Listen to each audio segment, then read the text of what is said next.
I'm Nicola Bacon from the Young Foundation. We've had, I think this project we've done for the last 3 years has been an incredibly positive experience in terms of, and that work speaks for himself, but in terms of relationships we've had with South Tyneside and Hertfordshire and Manchester.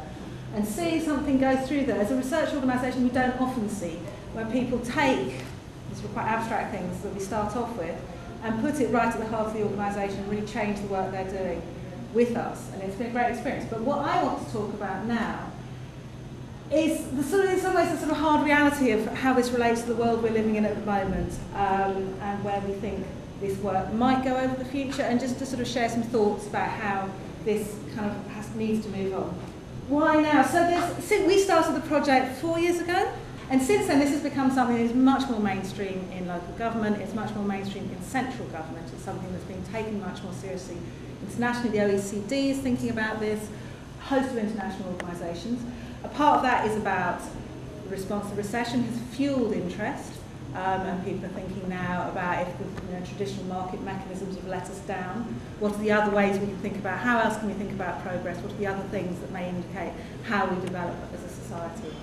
But the question really, I think, about this work is, to what extent is this a luxury in the current context, work that looks really at how people think, how people feel, and what we're seeing is rising number of NEETs, rising youth crime, worklessness, all these very traditional hard things. I think thinking back about Irene's Maslow hierarchy, are the pressures now about pushing down towards those basic needs?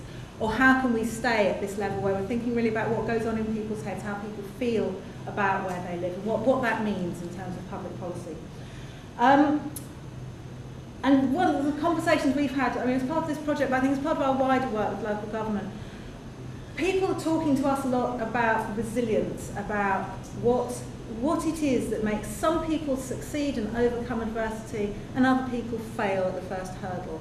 And what this means in terms of rising unemployment, in terms of fewer opportunities, particularly in terms of young people, this big group of young people are going to be out of the labour market, what happens to them over the next 5–10 years.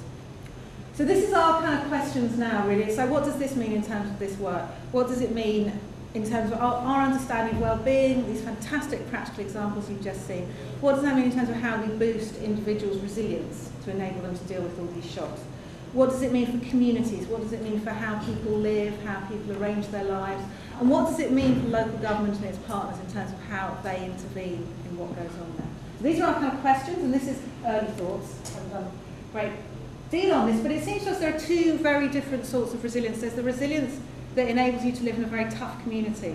I think living in a very difficult, deprived place where people are very marginalised is really hard, and it would challenge many of us to survive those lives, living in places where you have such high levels of gangs, crime growing up there, parenting children in a place with such low apparent levels of opportunity. That is a tough life. It's not, and you need resilience in order to get through that. But there's also this sort of resilience which is about moving on, about opportunity, about how you move from difficult life circumstances onto something else.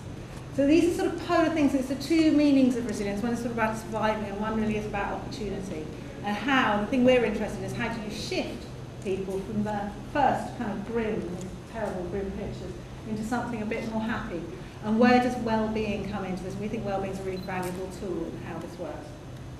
So just thinking a bit about what resilience means in other contexts. It's a word that's used a lot, all over the place. It's used in biology.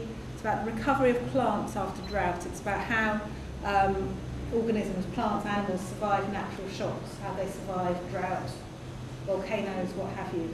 In environmental sustainability, it's used in a more systemic way about whole systems of people and institutions adapt to change, how resilient they are to change. It has a meaning in terms of national security, how prepared we are against terrorism, how resilient we are to terrorist threat. And in psychological studies, a lot has been written about the need, especially for vulnerable people, about one relationship that they can trust. Often people go through very, very difficult life circumstances. They have one relationship they can trust, and you see this with children in care. That gives them resilience. And in terms of our work, Martin Seligman, who's the origins of this positive psychology work, has really focused on resilience throughout his academic life, and talks about resilience in his program is about how you increase resilience, and he also talks about learned helplessness, about some of the things that make us less resilient. this is techie, this is how you measure resilience, which is a sort of slightly dry thing, but I think is really interesting. It's about how do you move from surviving adversity to enabling opportunity. And we're doing some work with the LGA and IDA and DOH and Audit Commission. What are the things you need? So if you're thinking about surviving a very difficult neighbourhood and living in those very difficult circumstances, the things you need are about self-reliance, about family support, about really strong social capital, very bonding social capital, and a place that meets your basic needs. But if you're thinking about the engaging opportunity and the sort of resilience that gets you out of those places maybe and onto somewhere which meets your needs and enables your children to thrive, then some of the things you need to think about are about aspiration, around mentors, about bridging social capital, about the contacts that communities have with other communities, about the contacts people have with people who aren't like themselves, who don't reinforce how they are, who make them think about different ways of being. And some of the economic issues here about business startups, about educational opportunity, about those sort of things that you might want to put in place. And I think there's the way we're going to be thinking about this over the next couple of years is really thinking about what does that mean for local government, what does that mean for local government and its partners in terms of fewer public resources. And really what we're talking here is about the story of some very, very difficult places and how we try and shift them into being places that are less difficult to move in, where people have a better chance of getting on. So why measure resilience? Why this interest in all of this? I think it is this how we understand this movement from surviving adversity to embracing opportunity. But it's also about how we get to some of the really difficult issues, which I don't think public policy interventions really have got to, about how we really understand how you break the generational cycles of worthlessness, about how you think about third and fourth generation households, who really, you have children growing up and there are very few role models who understand work or people who can talk to them about other ways of living. And for us, we're trying to think about sort of the issue of resilience in terms of how we work and how we develop interventions, and maybe just thinking quite differently about how we work with people in those situations and how we give them different opportunities in their life. And really how this works in terms of resource allocation, and I mean, I don't have to tell any of you in this room how much every pound you spend over the next few years is going to have to deliver value in a way it hasn't in previous years. And understanding these things I think is going to be key to that. So we're very much looking forward to continuing to work with our current partners, but also with any other local authorities on this as well. And it's going to be a very interesting time.